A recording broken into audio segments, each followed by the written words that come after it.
Ernest? Sí. Puc parlar un moment amb tu? Perdona, t'he descomptat. No passa res. Què vols? No, en Mauri. Què passa amb el tia? Ja començo a estar cansat d'ell. Què t'ha fet? No, és que no em deixa fer res. No et dona feina? Sí que me'n dona. El que passa que només la puc fer a la seva manera.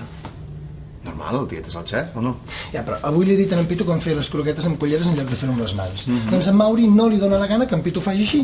Quin mal que ho faci com jo li he dit. Total, les croquetes surten bones, no? I quin problema hi ha de fer-les amb les mans mentre les croquetes surtin bones? Ja, però és que em posa pals a les rodes amb tot, Ernest. Ara no em deixa fer el dinar de família com a mi em dóna la gana. Ara ho veig. Ara veus què? Que el que et fot és precisament que el tiet no et deixa fer el que et dóna la gana. Mira, si faig una cosa que a ell no li quadra, em critica i em Mira, ridiculitza. Sergi, això a la feina ens passa a tots. El tiet és el xef, has de fer les coses com ell diu. A més, tu no havies vingut aquí a aprendre cuina tradicional. I ho faig i n'estic content, però vull fer altres coses. Doncs paciència, No siguis impacient. No, no sóc impacient, vull fer plats, Ernest. El que has de fer ara és aprendre, punt. Acabes de començar. Més endavant ja es veurà si pots fer coses a la teva manera.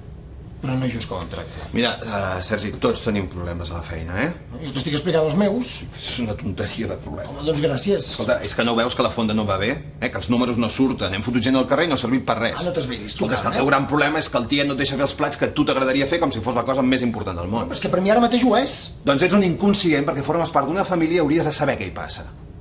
Doncs no sabia que la cosa estigués tan fotuda, però també t'haig de dir que no m'estranya.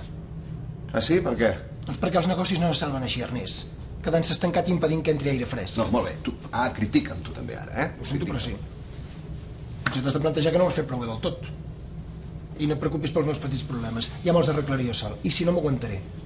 En tot cas, no vindré a molestar-te més a tu, tranquil.